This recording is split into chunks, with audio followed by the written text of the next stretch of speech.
Chers collègues et frères, Abdou Karim Sall, Madame la coordonnatrice résidente du système des Nations Unies au Sénégal, Monsieur le représentant du Haut Conseil des collectivités territoriales, Madame la représentante du Conseil économique, social et environnemental, Madame la présidente du Haut Conseil du dialogue social, Madame l'ambassadrice chef de délégation de l'Union européenne, honorables députés, Mesdames et Messieurs les représentants du secteur privé, Mesdames et Messieurs les représentants des partenaires au développement, comme j'aime à le rappeler, désormais on dit partenaires au développement, pas partenaires techniques et financiers.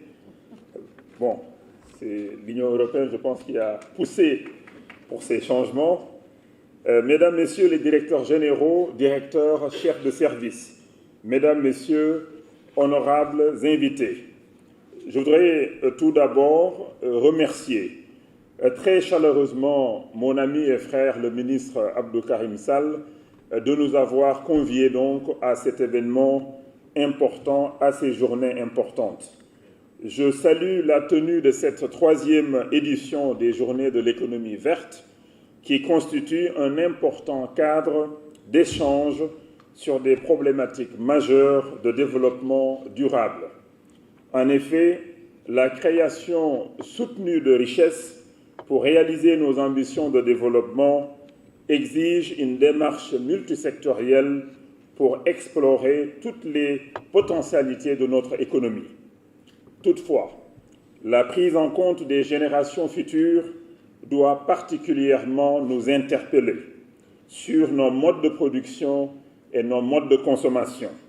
C'est dans ce cadre que de nombreux efforts sont déployés à l'échelle nationale et internationale pour promouvoir la durabilité de nos économies. Déjà, cette question de la durabilité est pleinement prise en charge dans la 2e phase du plan Sénégal émergent. C'est pour dire que la réduction de la dégradation de l'environnement, des ressources naturelles et des effets néfastes du changement climatique est au cœur des préoccupations nationales. Différentes actions stratégiques ont été édictées à ce sujet, témoignant de la volonté du président de la République, son Excellence Macky Sall, d'inscrire l'action de l'État dans la durabilité. Cela justifie toute la pertinence du verdissement de notre économie et pose en même temps les jalons du PSE vert. Mesdames, Messieurs, le PSE vert, qui est une initiative chère au chef de l'État, son Excellence Macky Sall, va poursuivre la reforestation durable du territoire national à travers plusieurs initiatives que le ministère donc en charge de l'environnement et du développement durable ne tardera pas à partager donc avec tous les partenaires. Ces nombreuses initiatives feront de l'économie verte un maillon essentiel de la politique de développement durable et de lutte contre la pauvreté dans notre pays.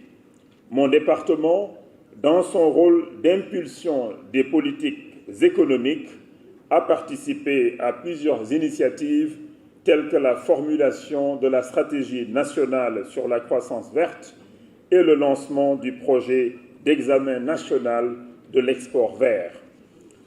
Ces séquences ont été des moments forts de dialogue et de partage autour des grands principes sur l'économie et la croissance verte. Mesdames, Messieurs, l'analyse du rapport exploratoire sur l'économie verte montre que les effets macroéconomiques positifs seront constatés, qui seront combinés à une amélioration de la qualité de l'environnement, et ceci peut nous permettre d'obtenir un investissement vert annuel de 2% du PIB. Cette révolution verte devra passer par des secteurs prioritaires tels que l'agriculture, la foresterie, l'énergie, la gestion des déchets, les transports et l'industrialisation.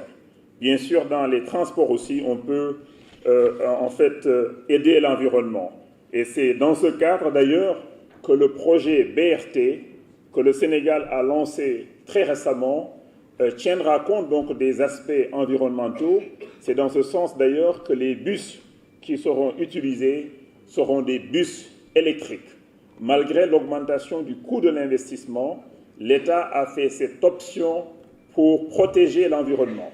Et nous comptons d'ailleurs sur les partenaires au développement, notamment le Fonds vert, pour nous aider donc avec des subventions pour amoindrir le coût et donc réduire le tarif pour les usagers et en même temps protéger l'environnement. À cet effet, le verdissement des secteurs clés devrait permettre au Sénégal de gagner entre 0,4 et 0,5 points de croissance annuelle de PIB.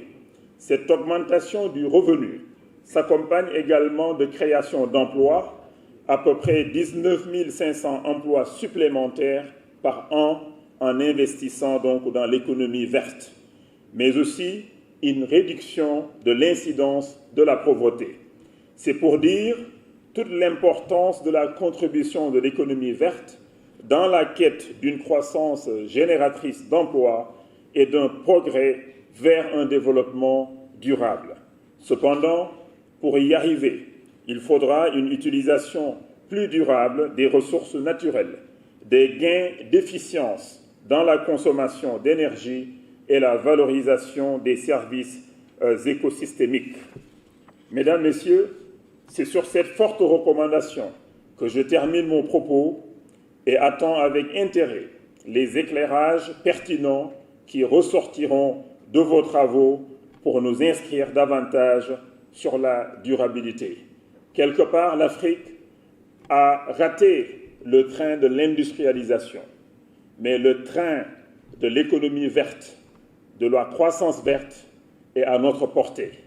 Je vous remercie pour votre attention. Bonne journée.